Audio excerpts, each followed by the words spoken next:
কলকাতা থেকে থাইল্যান্ড হয়ে দুবাই, সুরিন্দর ফিল্মসের ব্যানারে দেব রুক্মিণী জুটির আগামী ছবির শুটিং পর্ব শেষ।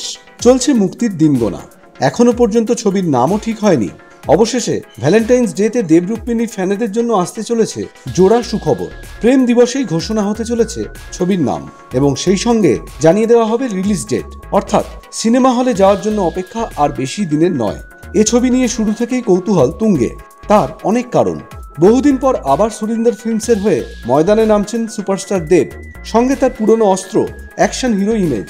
তাছাড়া দেব এন্টারটেনমেন্ট ভেঞ্চার্সের বাইরে এই প্রথম দর্শক দেখবেন দেব রুক্মিণী জুটিকে।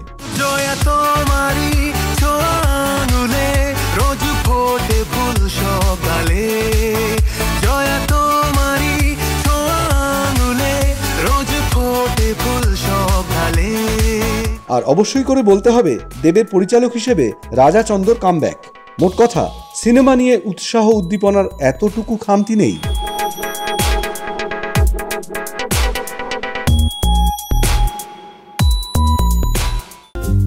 টলিপাড়ার লেটেস্ট নিউজ আর এক্সক্লুসিভ ভিডিওর সঙ্গে আপডেট থাকতে এখনই সাবস্ক্রাইব করুন আমাদের ইউটিউব চ্যানেল। বেল আইকনে ক্লিক করতে ভুলবেন না যেন।